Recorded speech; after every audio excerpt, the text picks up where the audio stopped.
شروع اللہ کا نام لے کر جو بڑا مہربان نہایت رحم والا ہے۔ لوگوں کا حساب اعمال کا وقت نزدیک آ پہنچا ہے اور وہ غفلت میں پڑے اس سے منہ پھیر رہے ہیں۔ ان کے پاس کوئی نئی نصیحت ان کے پروردگار کی طرف سے نہیں آتی مگر وہ اسے کھیلتے ہوئے سنتے ہیں۔ ان کے دل غفلت میں پڑے ہوئے ہیں اور ظالم لوگ آپس میں چپکے باتیں کرتے ہیں کہ یہ شخص کچھ بھی نہیں مگر تمہارے جیسا آدمی ہے، تو تم آنکھوں دیکھے جادو کی لپیٹ میں کیوں آتے ہو؟ پیغمبر صلی اللہ علیہ وآلہ وسلم نے کہا کہ جو بات آسمان اور زمین میں کہی جاتی ہے میرا پروردگار اسے جانتا ہے اور وہ سننے والا ہے، جاننے والا ہے۔ بلکہ ظالم کہنے لگے کہ یہ قرآن پریشان باتیں ہیں جو خواب میں دیکھ لی ہیں، نہیں بلکہ اس نے اس کو اپنی طرف سے بنا لیا ہے، نہیں بلکہ یہ ایک شاعر ہے۔ تو جیسے پہلے پیغمبر نشانیاں دے کر بھیجے گئے تھے اسی طرح یہ بھی ہمارے پاس کوئی نشانی لائے۔ ان سے پہلے جن بستیوں کو ہم نے ہلاک کیا وہ ایمان نہیں لاتی تھیں، تو کیا یہ ایمان لے آئیں گے؟ اور ہم نے تم سے پہلے آدمی ہی پیغمبر بنا کر بھیجے جن کی طرف ہم وہی بھیجتے تھے۔ اگر تم نہیں جانتے تو جو یاد رکھتے ہیں ان سے پوچھ لو۔ اور ہم نے ان کے ایسے جسم نہیں بنائے تھے کہ کھانا نہ کھائیں اور نہ وہ ہمیشہ رہنے والے تھے۔ پھر ہم نے ان کے بارے میں اپنا وعدہ سچا کر دیا تو ان کو اور جس کو چاہا نجات دی اور حد سے نکل جانے والوں کو ہلاک کر دیا۔ ہم نے تمہاری طرف ایسی کتاب نازل کی ہے جس میں تمہارا تذکرہ ہے، کیا تم نہیں سمجھتے؟ اور ہم نے بہت سی بستیوں کو جو ظالم تھیں پیس ڈالا اور ان کے بعد اور لوگ پیدا کر دیے۔ جب انہوں نے ہمارے عذاب کو دیکھا تو لگے اس سے بھاگنے۔ مت بھاگو اور جن نعمتوں میں تم عیش و آسائش کرتے تھے ان کی اور اپنے گھروں کی طرف لوٹ جاؤ، شاید تم سے اس بارے میں دریافت کیا جائے۔ کہنے لگے ہائے شامت، بے شک ہم ظالم تھے، تو وہ برابر اسی طرح پکارتے رہے یہاں تک کہ ہم نے ان کو کھیتی کی طرح کاٹ کر اور آگ کی طرح بجھا کر ڈھیر کر دیا۔ اور ہم نے آسمان اور زمین کو اور جو مخلوقات ان دونوں کے درمیان ہے اس کو کھیل تماشے کے لیے پیدا نہیں کیا۔ اگر ہم چاہتے کہ کھیل کی چیزیں بنائیں تو اگر ہم کو کرنا ہی ہوتا تو ہم اپنے پاس سے بنا لیتے، نہیں بلکہ ہم سچ کو جھوٹ پر کھینچ مارتے ہیں تو وہ اس کا سر توڑ دیتا ہے اور جھوٹ اسی وقت نابود ہو جاتا ہے۔ اور جو باتیں تم بناتے ہو ان سے تمہاری ہی خرابی ہے۔ اور جو لوگ آسمانوں میں اور جو زمین میں ہیں سب اسی کا مال ہیں، اور جو فرشتے اس کے پاس ہیں وہ اس کی عبادت سے نہ تکبر کرتے ہیں اور نہ اکتاتے ہیں، رات دن اس کی تسبیح کرتے رہتے ہیں، نہ تھکتے ہیں نہ تھمتے ہیں۔ بھلا لوگوں نے جو زمین کی چیزوں سے بعض کو معبود بنا لیا ہے تو کیا وہ ان کو مرنے کے بعد اٹھا کھڑا کریں گے؟ اگر آسمان اور زمین میں اللہ کے سوا اور معبود ہوتے تو زمین و آسمان درہم برہم ہو جاتے۔ جو باتیں یہ لوگ بناتے ہیں تو اللہ جو مالک عرش ہے ان باتوں سے پاک ہے۔ وہ جو کام کرتا ہے اس کی پرسش نہیں ہوگی، اور جو کام یہ لوگ کرتے ہیں اس کی ان سے پرسش ہوگی۔ کیا لوگوں نے اللہ کو چھوڑ کر اور معبود بنا لیے ہیں؟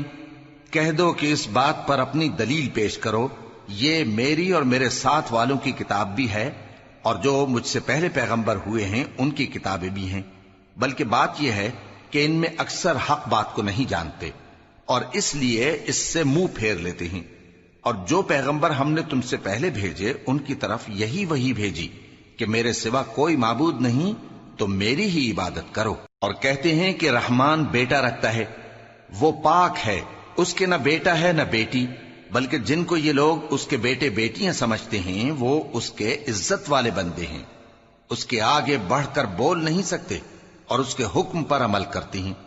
جو کچھ ان کے آگے ہو چکا ہے اور جو پیچھے ہوگا وہ سب سے واقف ہے، اور وہ اس کے پاس کسی کی سفارش نہیں کر سکتے مگر اس شخص کی جس سے اللہ خوش ہو، اور وہ اس کی ہیبت سے ڈرتے رہتے ہیں۔ اور جو شخص ان میں سے یہ کہے کہ اللہ کے سوا میں بھی معبود ہوں تو اسے ہم دوزخ کی سزا دیں گے، ظالموں کو ہم ایسی ہی سزا دیا کرتے ہیں۔ کیا کافروں نے نہیں دیکھا کہ آسمان اور زمین دونوں ملے ہوئے تھے تو ہم نے ان کو جدا جدا کر دیا اور تمام جاندار چیزیں ہم نے پانی سے بنائیں، پھر یہ لوگ ایمان کیوں نہیں لاتے؟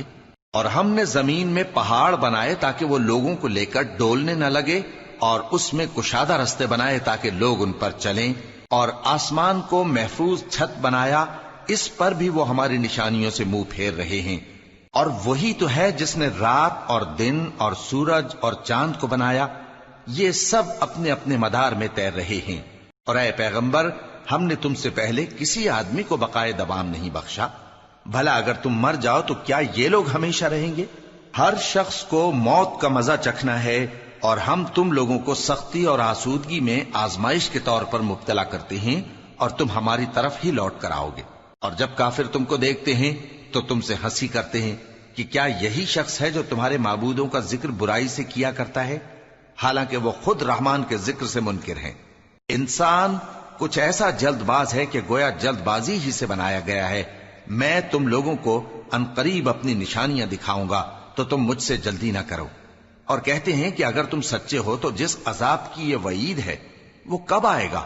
اے کاش کافر اس وقت کو جانیں جب وہ اپنے چہروں پر سے دوزخ کی آگ کو روک نہ سکیں گے، اور نہ اپنی پیٹھوں پر سے، اور نہ ان کا کوئی مددگار ہوگا، بلکہ قیامت ان پر یکا یک آ واقع ہوگی اور ان کے ہوش کھو دے گی، پھر تو نہ وہ اس کو ہٹا سکیں گے اور نہ ان کو مہلت دی جائے گی۔ اور تم سے پہلے بھی پیغمبروں کا مذاق اڑایا جاتا رہا ہے، تو جو لوگ ان میں سے تمسخر کیا کرتے تھے ان کو اسی عذاب نے جس کی ہنسی اڑاتے تھے آ گھیرا۔ کہو کہ رات اور دن میں رحمان سے تمہاری کون حفاظت کر سکتا ہے؟ بات یہ ہے کہ یہ اپنے پروردگار کی یاد سے منہ پھیرے ہوئے ہیں۔ کیا ہمارے سوا ان کے اور معبود ہیں کہ ان کو مصائب سے بچا سکیں؟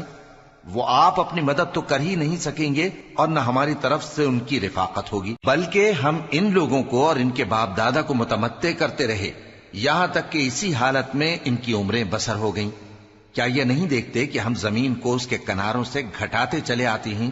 تو کیا یہ لوگ غلبہ پانے والے ہیں؟ کہہ دو کہ میں تم کو وحی کے مطابق خبردار کرتا ہوں، اور بہروں کو جب تنبیہ کی جائے تو وہ پکار کو سنتے ہی نہیں۔ اور اگر ان کو تمہارے پروردگار کا تھوڑا سا عذاب بھی پہنچے تو کہنے لگیں کہ ہائے کم بختی، ہم بے شک گناہگار تھے۔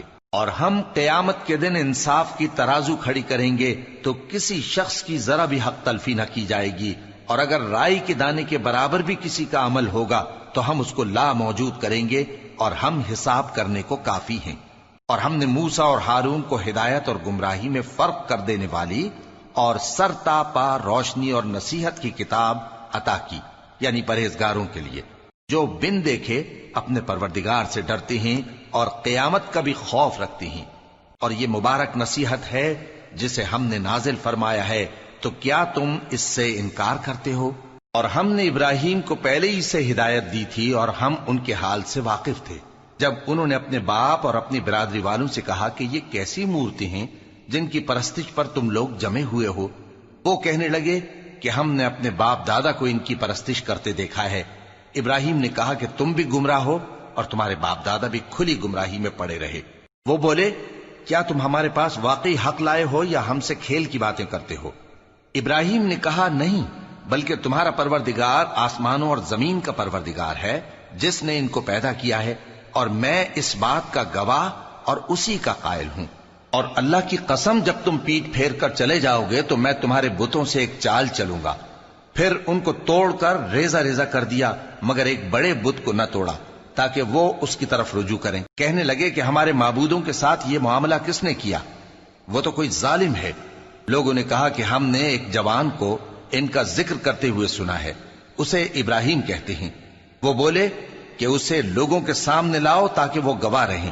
جب ابراہیم آئے تو بت پرستوں نے کہا کہ ابراہیم، بھلا یہ کام ہمارے معبودوں کے ساتھ تو نے کیا ہے؟ ابراہیم نے کہا بلکہ یہ ان کے ان بڑے بت نے کیا ہوگا، اگر یہ بولتے ہوں تو ان سے پوچھ لو۔ انہوں نے اپنے دل میں غور کیا تو آپس میں کہنے لگے بے شک تم ہی بے انصاف ہو۔ پھر شرمندہ ہو کر سر نیچا کر لیا۔ اس پر بھی ابراہیم سے کہنے لگے کہ تم جانتے ہو یہ بولتے نہیں۔ ابراہیم نے کہا پھر تم اللہ کو چھوڑ کر کیوں ایسی چیزوں کو پوجتے ہو جو نہ تمہیں کچھ فائدہ دے سکیں اور نہ نقصان پہنچا سکیں؟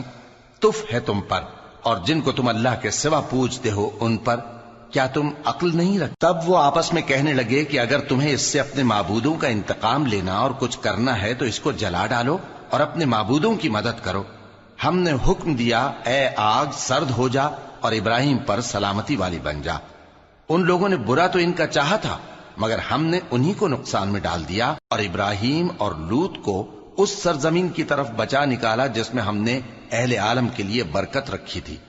اور ہم نے ابراہیم کو اسحاق عطا کیے اور اس کے بعد مزید یعقوب بھی، اور ہم نے سب کو نیک بنایا تھا، اور ہم نے ان کو پیشوا بنایا کہ ہمارے حکم سے ہدایت کرتے تھے، اور ان کو نیک کام کرنے اور نماز پڑھنے اور زکوٰۃ دینے کا حکم بھیجا، اور وہ ہماری ہی عبادت کیا کرتے تھے۔ اور لوط کا قصہ یاد کرو جب ان کو ہم نے حکمت و نبوت اور علم بخشا اور اس بستی سے جہاں کے لوگ گندے کام کیا کرتے تھے بچا نکالا۔ بے شک وہ برے اور بد کردار لوگ تھے، اور انہیں اپنی رحمت میں داخل کیا، کچھ شک نہیں کہ وہ نیک کرداروں میں تھے۔ اور نوح کا قصہ بھی یاد کرو جب اس سے پیشتر انہوں نے ہمیں پکارا تو ہم نے ان کی دعا قبول فرمائی اور ان کو اور ان کے ساتھیوں کو بڑی گھبراہٹ سے نجات دی، اور جو لوگ ہماری آیتوں کی تکذیب کرتے تھے ان پر نصرت بخشی۔ وہ بے شک برے لوگ تھے، سو ہم نے ان سب کو غرق کر دیا۔ اور داؤد اور سلیمان کا حال بھی سن لو کہ جب وہ ایک کھیتی کا مقدمہ فیصل کرنے لگے جس میں کچھ لوگوں کی بکریاں رات کو چر گئیں اور اسے روند گئی تھیں، اور ہم ان کے فیصلے کے گواہ تھے، تو ہم نے فیصلہ کرنے کا طریق سلیمان کو سمجھا دیا، اور ہم نے دونوں کو حکمت و نبوت اور علم بخشا تھا، اور ہم نے پہاڑوں کو داؤد کا مسخر کر دیا تھا کہ ان کے ساتھ تسبیح کرتے تھے، اور پرندوں کو بھی مسخر کر دیا تھا، اور ہم ہی ایسا کرنے والے تھے۔ اور ہم نے تمہارے لیے ان کو ایک طرح کا لباس بنانا بھی سکھا دیا تاکہ تم کو لڑائی کے ضرر سے بچائے، پس تم کو شکر گزار ہونا چاہیے۔ اور ہم نے تیز ہوا سلیمان کے تابع فرمان کر دی تھی جو ان کے حکم سے اس ملک میں چلتی تھی جس میں ہم نے برکت دی تھی، یعنی شام کی طرف، اور ہم ہر چیز سے خبردار ہیں۔ اور بڑے بڑے جنات کو بھی ان کے تابع کر دیا تھا کہ ان میں سے بعض ان کے لیے غوطہ خوری کرتے تھے اور اس کے علاوہ اور کام بھی کرتے تھے، اور ہم ان کے نگہبان تھے۔ اور ایوب کو یاد کرو جب انہوں نے اپنے پروردگار سے دعا کی کہ مجھے تکلیف پہنچی ہے اور تو سب سے بڑھ کر رحم کرنے والا ہے، تو ہم نے ان کی دعا قبول کر لی اور جو ان کو تکلیف تھی وہ دور کر دی، اور ان کو بال بچے بھی عطا فرمائے، اور اپنی مہربانی سے ان کے ساتھ اتنے ہی اور بخشے۔ اور عبادت کرنے والوں کے لیے یہ نصیحت ہے۔ اور اسماعیل اور ادریس اور ذوالکفل کو بھی یاد کرو، یہ سب صبر کرنے والے تھے، اور ہم نے ان کو اپنی رحمت میں داخل کیا، بلا شبہ وہ نیکوکار تھے۔ اور مچھلی والے پیغمبر یعنی یونس کو یاد کرو جب وہ اپنی قوم سے ناراض ہو کر غصے کی حالت میں چل دیے اور خیال کیا کہ ہم ان پر گرفت نہیں کریں گے، مگر پھر اندھیروں میں اللہ کو پکارنے لگے کہ تیرے سوا کوئی معبود نہیں، تو پاک ہے اور بے شک میں قصوروار ہوں، تو ہم نے ان کی دعا قبول کر لی اور ان کو غم سے نجات بخشی، اور ایمان والوں کو ہم اسی طرح نجات دیا کرتے ہیں۔ اور زکریا کو یاد کرو جب انہوں نے اپنے پروردگار کو پکارا کہ پروردگار مجھے اکیلا نہ چھوڑ اور تو سب سے بہتر وارث ہے، تو ہم نے ان کی پکار سن لی اور ان کو یحییٰ بخشے اور ان کی بیوی کو اولاد کے قابل بنا دیا۔ یہ لوگ لپک لپک کر نیکیاں کرتے اور ہمیں امید اور خوف سے پکارتے اور ہمارے آگے عاجزی کیا کرتے تھے۔ اور ان خاتون یعنی مریم کو بھی یاد کرو جنہوں نے اپنی عفت کو محفوظ رکھا، تو ہم نے ان میں اپنی روح پھونک دی اور ان کو اور ان کے بیٹے کو اہل عالم کے لیے نشانی بنا دیا۔ لوگو، یہ تمہاری جماعت ایک ہی جماعت ہے اور میں تمہارا پروردگار ہوں، تو میری ہی عبادت کیا کرو۔ اور لوگ اپنے معاملے میں باہم متفرق ہو گئے، مگر آخر سب ہماری طرف رجوع کرنے والے ہیں۔ اب جو نیک کام کرے گا اور مومن بھی ہوگا تو اس کی کوشش رائے گا نہیں جائے گی، اور ہم اس کے لیے ثواب اعمال لکھ رہے ہیں۔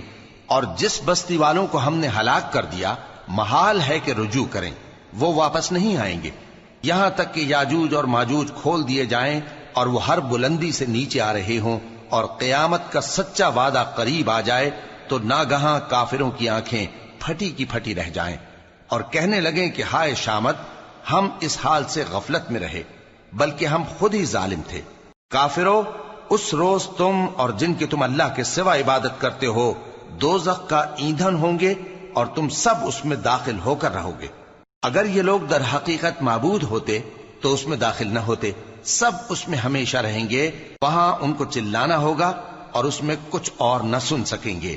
جن لوگوں کے لیے ہماری طرف سے پہلے بھلائی مقرر ہو چکی ہے وہ اس سے دور رکھے جائیں گے، یہاں تک کہ اس کی آواز بھی تو نہیں سنیں گے، اور جو کچھ ان کا جی چاہے گا اس میں یعنی ہر طرح کے عیش اور مزے میں ہمیشہ رہیں گے۔ ان کو اس دن کا بڑا بھاری خوف غمگین نہیں کرے گا، اور فرشتے ان کو لینے آئیں گے اور کہیں گے کہ یہی وہ دن ہے جس کا تم سے وعدہ کیا جاتا تھا، جس دن ہم آسمان کو اس طرح لپیٹ لیں گے جیسے خطوں کا تومار لپیٹ لیتے ہیں، جس طرح ہم نے کائنات کو پہلے پیدا کیا تھا اسی طرح دوبارہ پیدا کر دیں گے۔ یہ وعدہ ہے جس کا پورا کرنا لازم ہے، ہم ایسا ضرور کرنے والے ہیں۔ اور ہم نے نصیحت کی کتاب یعنی تورات کے بعد زبور میں لکھ دیا تھا کہ میرے نیکوکار بندے ملک کے وارث ہوں گے، عبادت کرنے والے لوگوں کے لیے اس میں اللہ کے حکموں کی تبلیغ ہے۔ اور اے نبی صلی اللہ علیہ وسلم، ہم نے تم کو تمام جہانوں کے لیے رحمت بنا کر بھیجا ہے۔ کہہ دو کہ مجھ پر اللہ کی طرف سے یہ وحی آتی ہے کہ تم سب کا معبود ایک ہی معبود ہے، تو کیا تم فرما بردار ہو جاتے ہو؟ پھر اگر یہ لوگ منہ پھیریں تو کہہ دو کہ میں نے تم سب کو یکساں احکام الہی سے آگاہ کر دیا ہے، اور مجھ کو معلوم نہیں کہ جس چیز کا تم سے وعدہ کیا جاتا ہے وہ عنقریب آنے والی ہے یا اس کا وقت دور ہے۔ جو بات پکار کر کی جائے وہ اسے بھی جانتا ہے، اور جو تم چھپاتے ہو وہ اس سے بھی واقف ہے، اور میں نہیں جانتا شاید وہ تمہارے لیے آزمائش ہو، اور ایک مدت تک تم اس سے فائدہ اٹھاتے رہو۔ پیغمبر نے کہا کہ اے میرے پروردگار، حق کے ساتھ فیصلہ کر دے، اور ہمارا پروردگار جو بڑا مہربان ہے اسی سے ان باتوں میں جو تم بیان کرتے ہو مدد مانگی جاتی ہے۔